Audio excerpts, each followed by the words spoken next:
honorable speakers, dear students, ladies and gentlemen, brothers and sisters, good afternoon.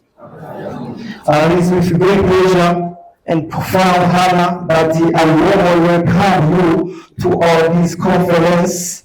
I warmly welcome all of you to participate in this conference under the inspiring theme jeunesse et innovation, quelles compétences clés pour bâtir un avenir meilleur. Today, we gather as thinkers and leaders to exchange ideas, gain knowledge, and ignite innovation. I would like to express my sincere gratitude to our esteemed speakers for their valuable presence and all our guests for their support. To my fellow students, your energy and the commitment are the foundation of the brighter tomorrow.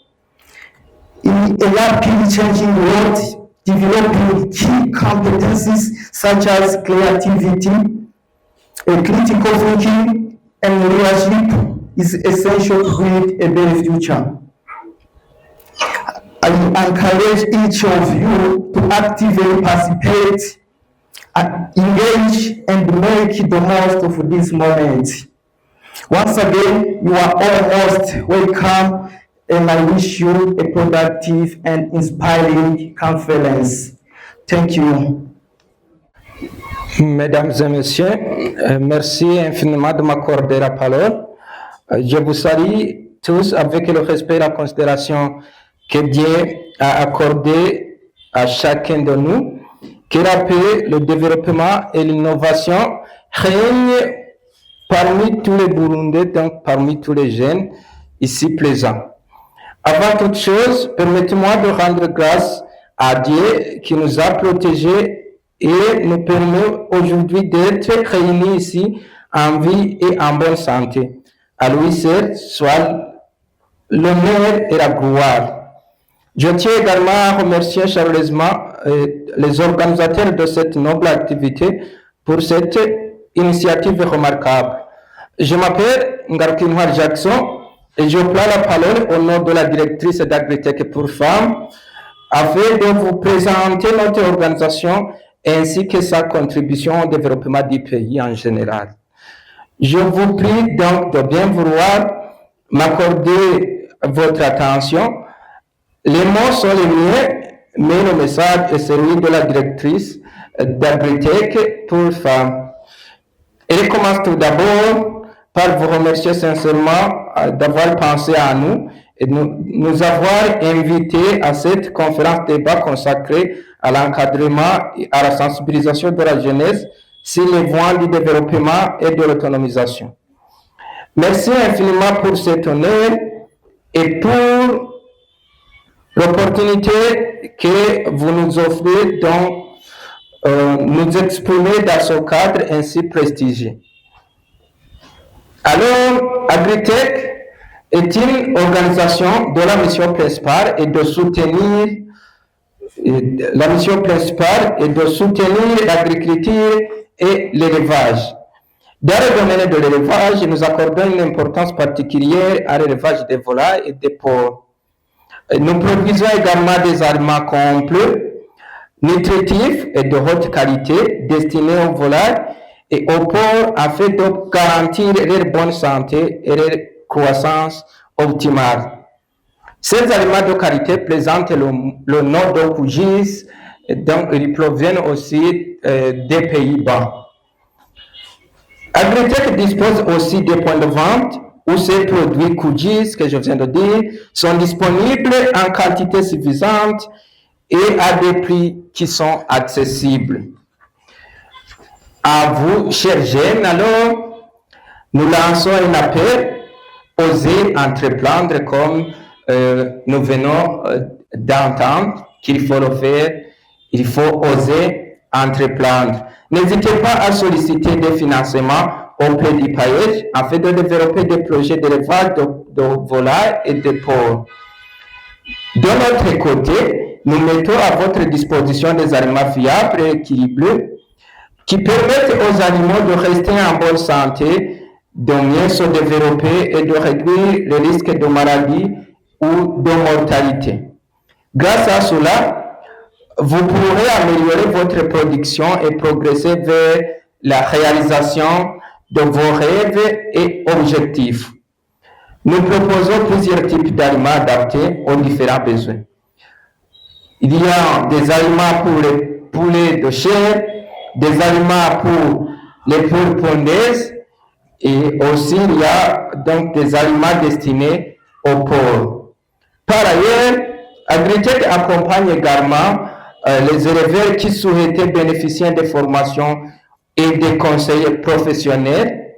Nous enseignons les bonnes pratiques d'élevage, les techniques appropriées d'alimentation et de suivi des animaux depuis leur âge jusqu'à leur maturité conformément aux standards internationaux.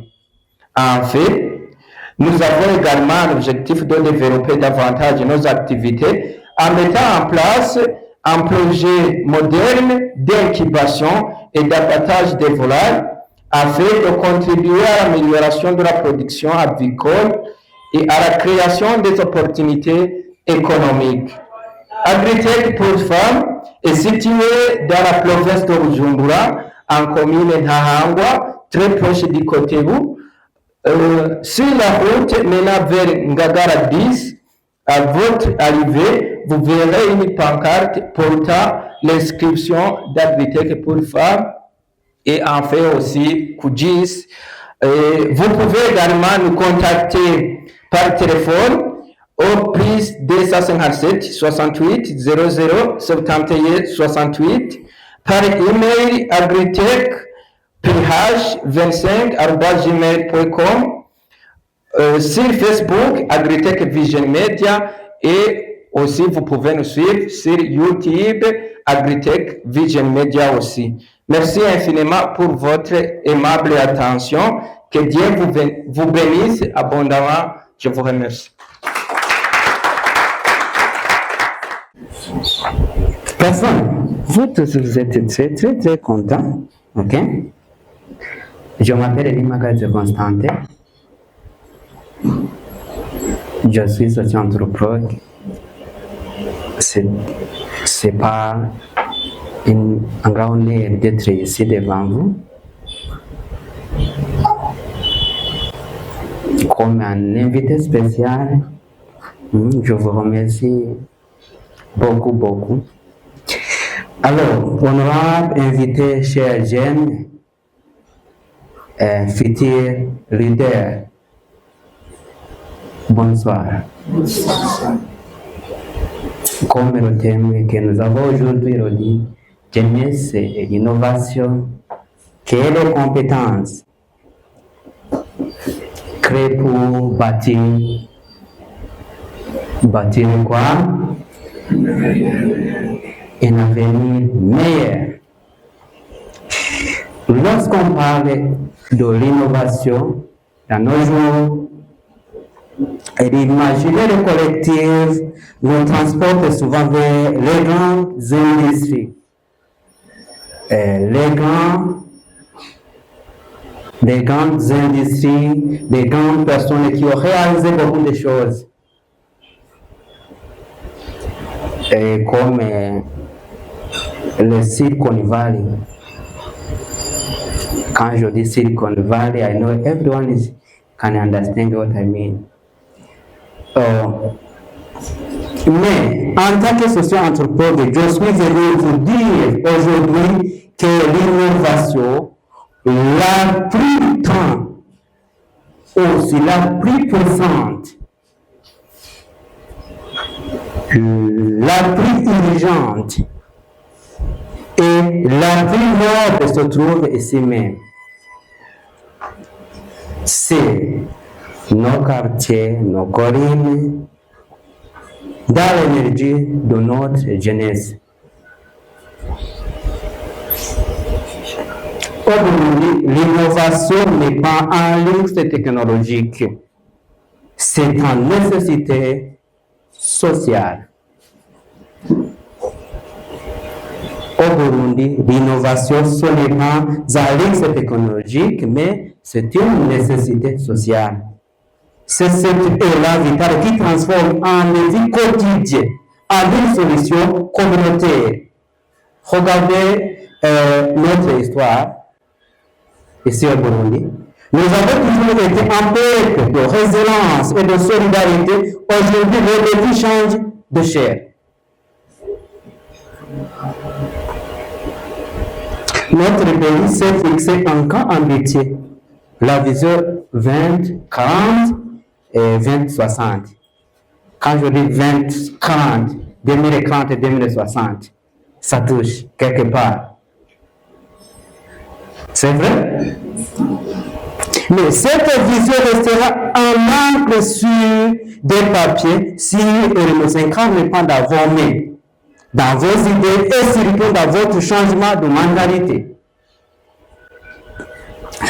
Oui, l'État trace le silo à travers des programmes comme le paillage ou la beige, mais c'est à vous de semer les graines d'un avenir meilleur. Innover au Burundi, c'est accepter de devenir des architectes. Tu deviens un architecte du possible. C'est qu'on dit innover au Burundi. C'est accepter de devenir un architecte du possible. C'est passer du statut du jeune qui attend une opportunité à celui du jeune qui crée l'opportunité. Mais alors, comment naviguer entre nos racines culturelles et les exigences d'un monde moderne? Quelles sont les compétences invisibles? Je dis, c'est là que nous allons regarder aujourd'hui. Quelles sont ces compétences que vous devez forger pour non seulement réussir votre vie, mais surtout pour bâtir ce Burundi, le Burundi émergent, et qui nous appellerons en nos vies. Alors, c'est ce voyage au cœur de l'innovation sociale et des compétences difficiles que je vous propose d'explorer ensemble aujourd'hui.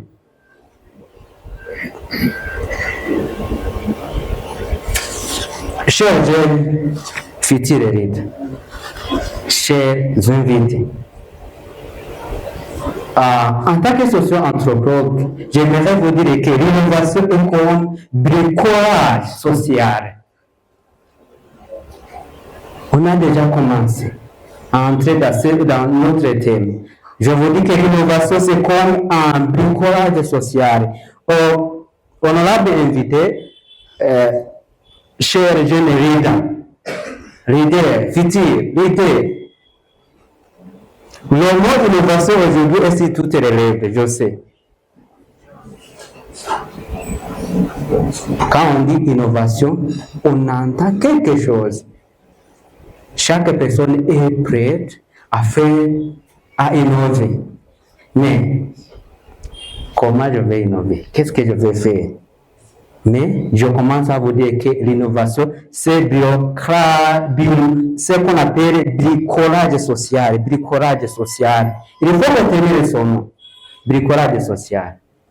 Vous devez retenir ce terme, bricolage social. Pour un socio-anthropologue, l'innovation n'est pas seulement une question des robots, d'utiliser des robots, de faire des choses extraordinaires. C'est avant tout un acte social. Vous devez savoir, comme Derrida, qu'en innovation, c'est un acte social. Ça ne vous concerne pas seulement, mais c'est un acte social. Vous allez innover ce qui va faciliter la vie de toute la société, pas seulement ta vie. Innover au Burundi, ce n'est pas copier aveuglément ce qui se fait dans les autres sociétés, dans les autres pays.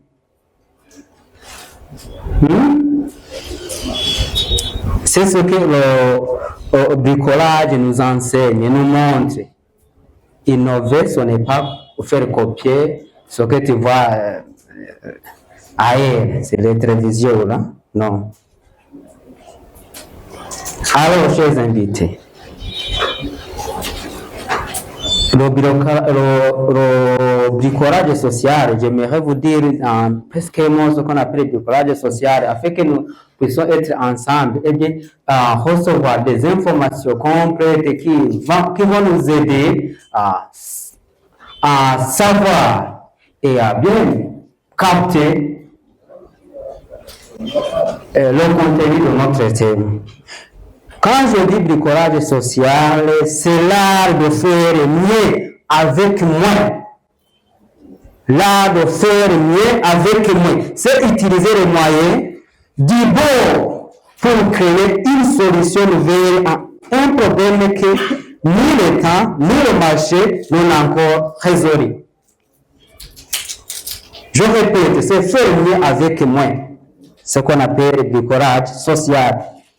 C'est l'intelligence de celui qui n'entend pas que toutes les conditions soient parfaites pour agir. C'est là de transformer les moyens du bon en solutions d'avenir. Tu vois beaucoup d'obstacles, des contraintes, mais tu progresses, tu continues. Tu dis, moi, je dois passer, je dois progresser. C'est ce qu'on appelle le bricolage social. Je dis bricolage social. Il y a 3 piliers du bricolage social ici au Burundi. Sans connaître, sans remarquer ces 3 choses, ces 3 piliers, nous serons toujours, ou bien tu seras toujours un jeune qui n'a pas des idées tant vers l'innovation. Tu ne réaliseras pas une seule chose dans cette manière d'innovation, sans savoir ces 3 piliers. Il y a premier pilier qui forme bricolage social, il y a le détournement des âges. Je ne suis pas ici à vous dire, faites comme ça. Moi, je vous dis des analyses sociales que vous allez trouver dans la société. Très bien. Qui vont vous orienter à bien capter ce que l'entrepreneur ou bien l'autre va vous dire. Quand je dis le détournement des âges, c'est utiliser un outil pour une autre chose, mais que ça fonctionne pour une autre fonction, ou bien que ça fonctionne première. Tu utilises une chose pour une autre fonction, différente de la première. Aujourd'hui, nous les jeunes, surtout, on manque le détournement des âges. Tu penses que tu vas utiliser ton ordinateur pour écrire des syllabes en classe seulement? Non. Tu peux utiliser cet ordinateur à faire autre chose. Détournement des âges. Il ne faut pas maintenir, je dois utiliser ça pour ça. Tu peux t'arranger. Utiliser ça pour une autre fonction. Pour bâtir l'innovation, pour innover une autre chose. Deuxièmement, il y a la combinaison de ressources hétérogènes. En tant que jeunes ici au Burundi, nous sommes habitués. Je dois quand même prendre un stylo, un papier pour écrire une lettre. Mais il y a l'autre qui peut écrire une lettre, pas seulement sur un bout de papier, mais aussi sur d'autres choses.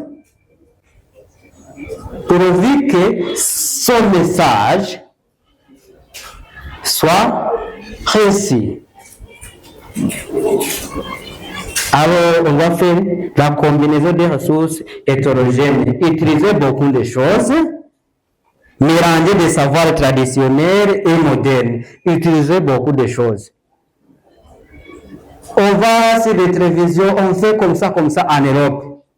Et toi, tu veux copier le fait au Burundi. Non, il faut quand même regarder ce qu'on fait au Burundi. Dans notre culture, civilisation burundaise, tu vas transformer ce que tu as vu sur la télévision qu'on fasse en Europe, tu vas l'appliquer ici, mais d'une manière burundaise. Ce qu'on appelle combinaison des ressources hétérogènes. Tu mélanges les activités ou bien ce que tu as vu en Europe, ce qu'on fait en Europe, tu transformes et tu fais avec quelque chose qu'on fait au Burundi, tu amènes une autre chose nouvelle. Quand même, vous voyez que c'est un arrangement. Tu t'arranges. Tout ça fait ce qu'on appelle bricolage social. Vous voyez? Troisièmement, il y a ce qu'on appelle... Je peux vous donner un exemple. Quand on est associé à une technique ancestrale de conservation des aliments avec un emballage moderne et un marketing digital pour toucher la classe moyenne urbaine. Tu veux vendre les patates douces. Tu vas acheter des emballages qu'on transforme, fabriqués en Europe. Tu vois? Tu prends tes patates sur cet emballage, alors tu vas vendre aux gens. Tu as combiné des choses en provenance d'Europe avec des choses culturelles. C'est l'innovation.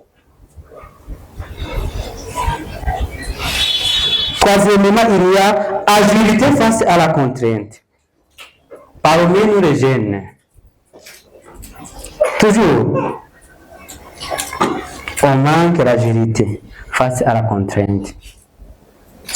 Oh, puisqu'il n'y a pas de gros capitaux, je vais abandonner.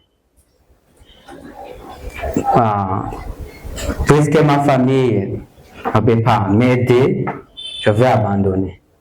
Mon oncle n'est pas très riche, mes amis, je vais abandonner. Non, ce n'est pas comme ça. Il faut avoir une agilité face aux contraintes. Tu dois quand même accepter ta position sociale, ce que tu es, ta capacité, soit économique, capacité que tu as socialement. Tu es un enfant provenance d'une famille pauvre ou bien moyennement qui n'est pas riche, qui n'est pas pauvre. Tu dois accepter cet état. Mais tu continues. Même si mon père ne va pas investir quelque chose dans mon projet, je dois continuer. C'est agilité face à la contrainte. N'ayez pas peur. Quand tu rencontres des contraintes, ça veut dire qu'après ces contraintes, il y a quelque chose de très important à l'avenir. C'est ces trois piliers du blocage social que nous rencontrons ici au Burundi, que nous devons quand même, en tant que jeunes, hériter.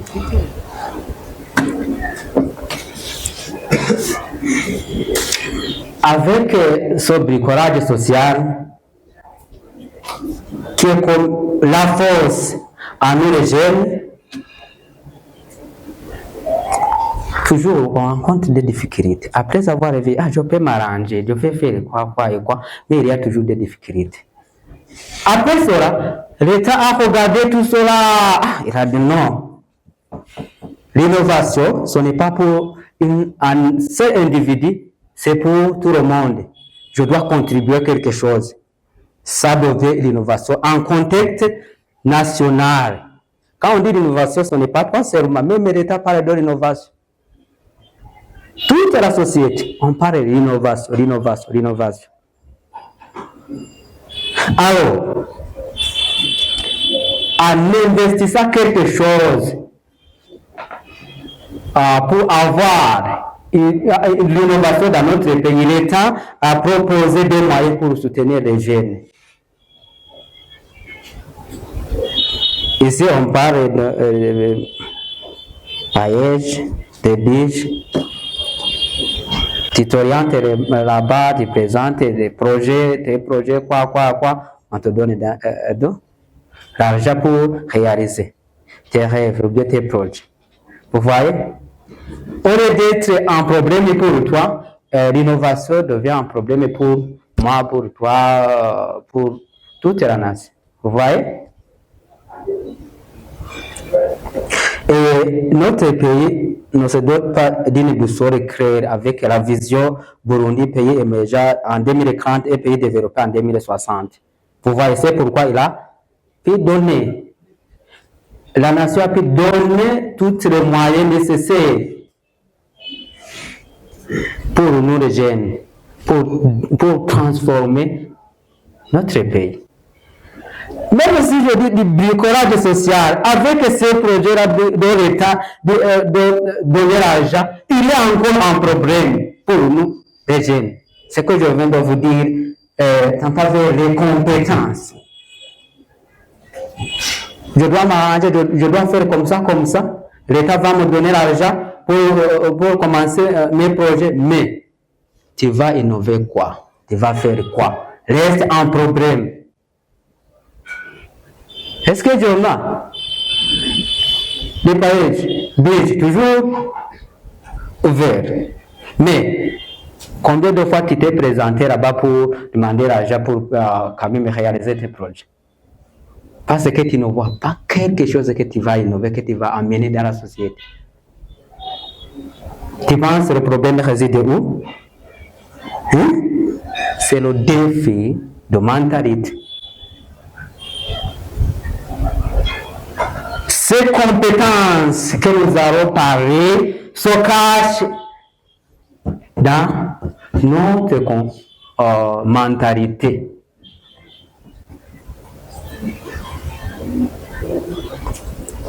Cependant, une question demeure, malgré ces outils que je viens de vous dire,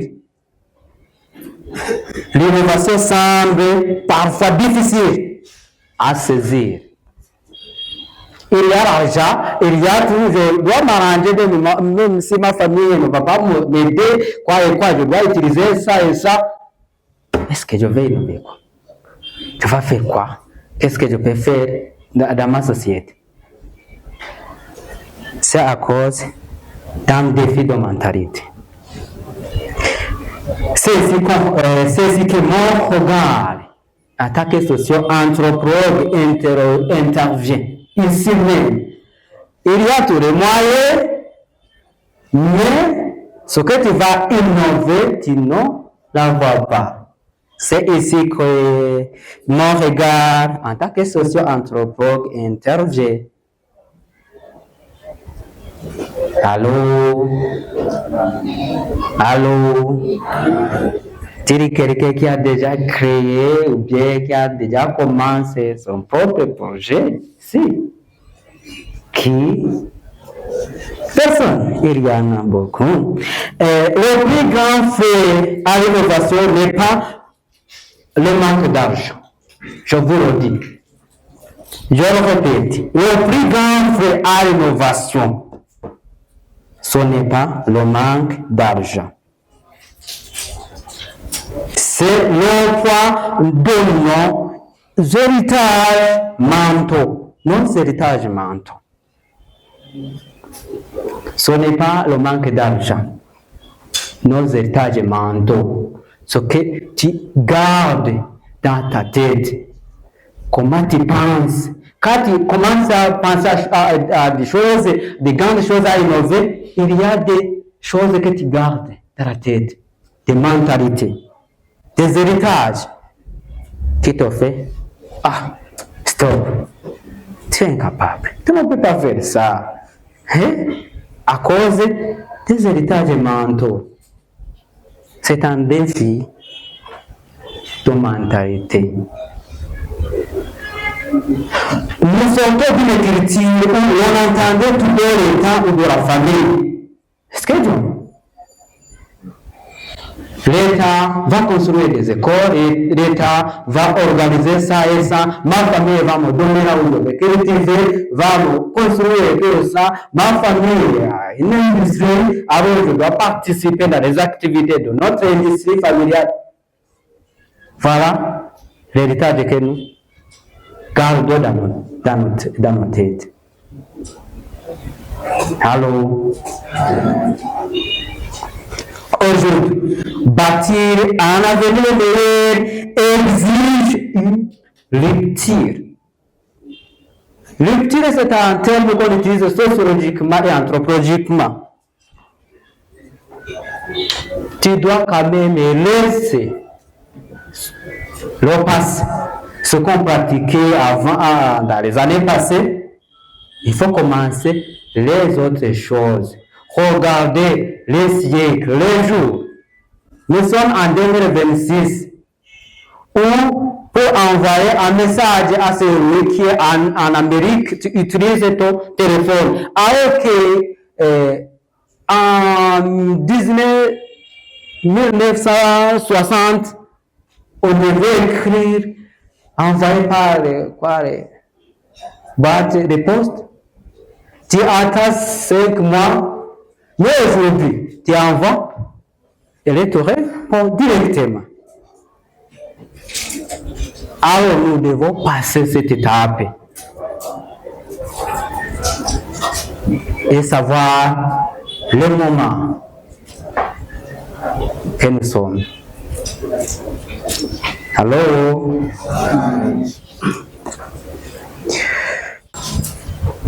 Quand on parle à la modernisation, il y a encore des défis, comme des défis culturels. Moi, je suis en Burundi. Comment je vais faire ça et ça? Attaquer Burundi. Et encore, comment je vais adopter les rigueurs et l'agilité du monde moderne? Attaquer Burundi. Il ne faut pas sous-estimer. Tu es Burundais. Tu peux faire ce que l'autre qui se trouve en Europe est en train de faire. Allô? Ici, je vais vous dire les clés du changement. Les clés du changement pour nous, les jeunes. Qu'on trouve ici même dans la société, qui existe même maintenant, même ici, Rihanna. Et je suis sûr et certain que même l'entrepreneur ou bien l'autre, tout ce qu'il faut, tout ce qu'il va faire, tout ce qu'il réalise, il fait recours à ces clés là-bas. Ces 3 clés. Là-bas, j'ai projeté, il n'y en a pas. Hein? On avait projeté quelque chose là-bas. Les clés du changement qui sont très très importants pour nous. J'aimerais vous dire que les clés du changement ne se limitent pas dans des compétences que l'école classique nous a toujours apprises. Les clés du changement ne se trouvent pas, ne se limitent pas dans des compétences que l'école classique nous a toujours apprises. Si ibyo wize ku ishuri bizogutuma ugira ikintu gishasha muri sosiyete byonyine, ahubwo niwibanda ku byo wize ku ishuri gusa, nta kintu wozana gishasha. Uzohindura x yo kare egare konje uyihindure wewe. Mugabo wewe uhindura imba amazi tiyanura mu gikombe ugahiga ikindi kintu tiyanwiramo. Voyez, les lois scientifiques et les lois sociales.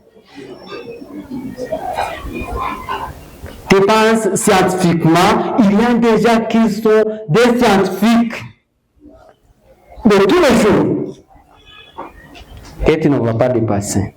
Tu penses socialement, chaque personne dès sa naissance est socialement impliquée dans la société, elle va faire une chose nouvelle, elle va changer la société ou bien elle va créer des choses qui vont aider les autres qui vont la suivre. C'est comme ça.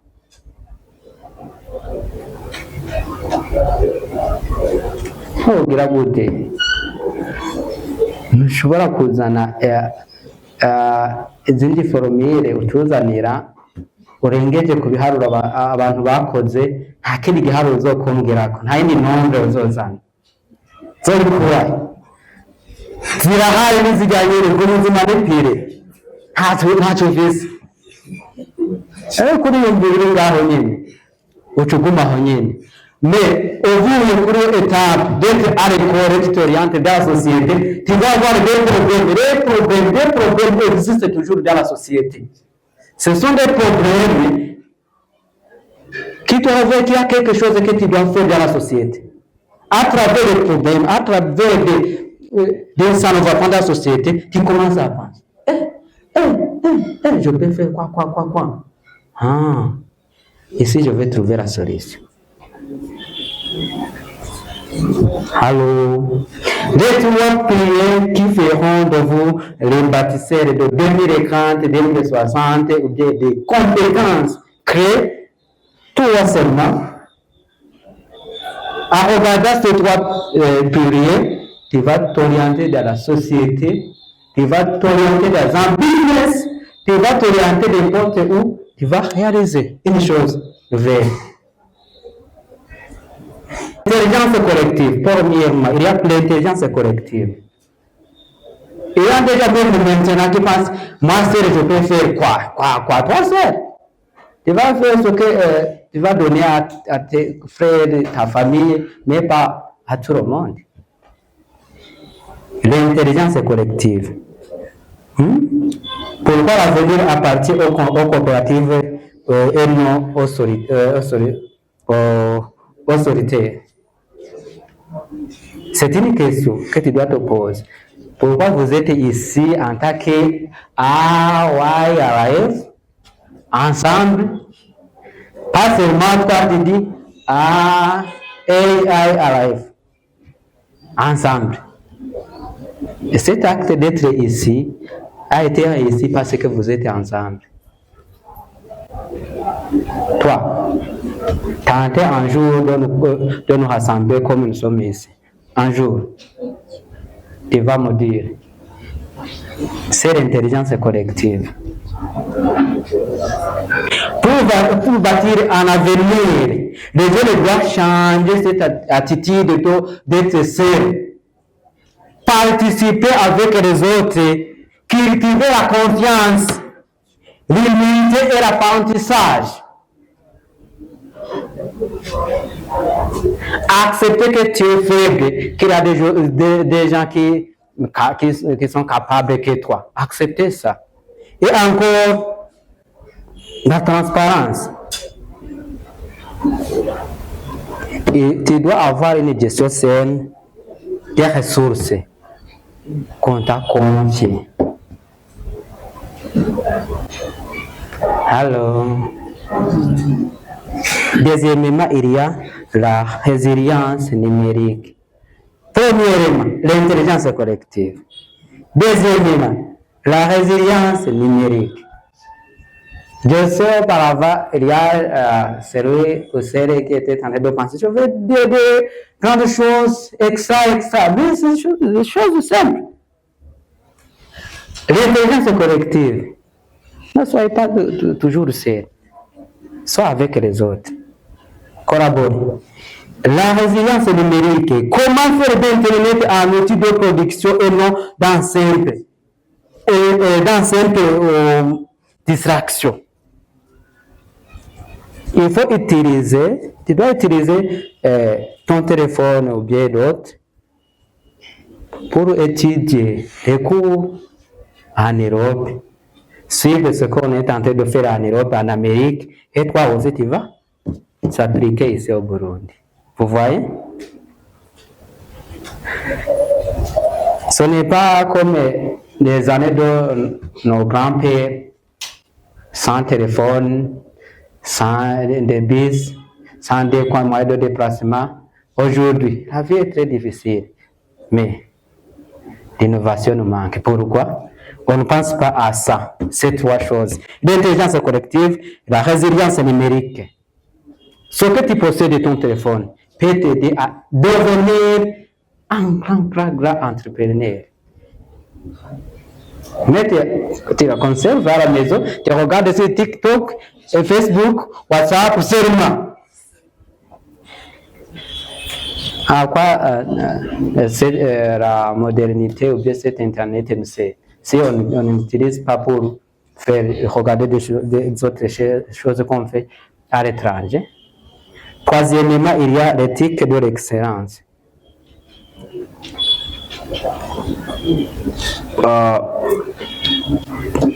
Pour atteindre l'innovation, tu dois être une personne humble.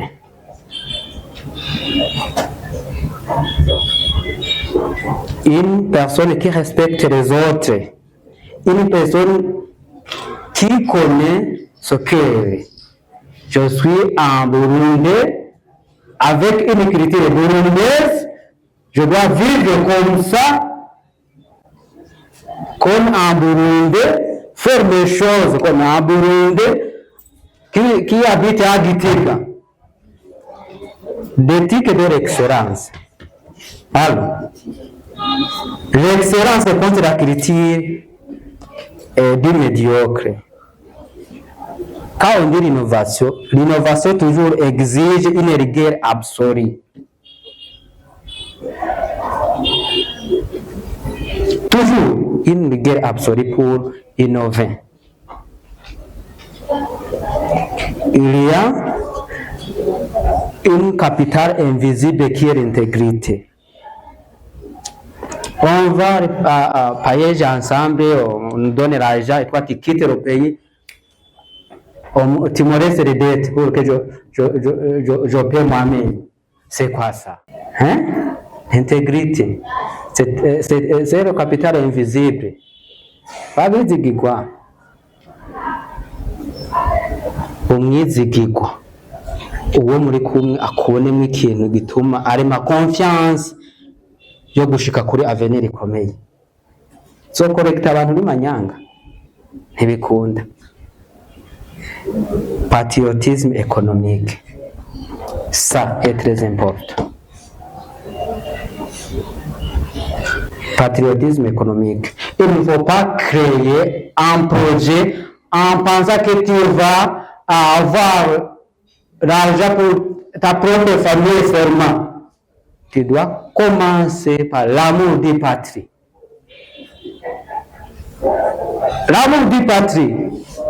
Moi, je veux réaliser ça parce que je veux que mon pays soit émergent et développé. Je veux créer ce grand projet parce que je veux que mon pays soit émergent et développé. Mes chers collègues, est-ce que vous savez que 72% de la population burundaise a moins de 35? Hein? Qui c'est ça?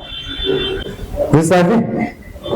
C'est-à-dire que nous sommes une population qui est comme un moteur.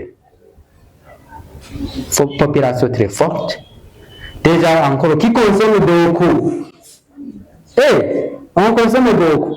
Parce que beaucoup déjà sont très jeunes. Alors, cette force que nous possédons, nous devons l'utiliser pour construire un pays émergent et développé.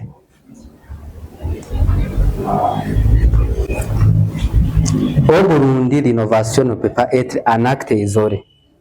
Non. C'est un moteur communautaire. Un problème tugira wanyumbira gukira ibintu by'iwawe gusa ko kwirira gusa. Tu dois être un moteur communautaire. Créer pour tout le monde, ne pas créer pour toi-même. Nimba nihereranya hariya nkakora utuntu twiwanje nawe hariya igihugu kizotera imbere gute? Amakore ntanguje projet nini nkabaha akazi mwese nkabakoresha leta va recevoir quelque chose de grand. Oui, ariko n'ibidandaza udutumbura kwibarabara nta kintu. Alors, moi je ne peux pas continuer. Je termine. Je devrais vous dire les trois piliers à remarquer. Premièrement, il y a l'intelligence collective. Deuxièmement, il y a la résilience numérique, l'éthique de l'excellence. Ces trois choses, avec ce que je vous ai dit auparavant, bricolage social, vont vous aider à innover une chose nouvelle dans la société.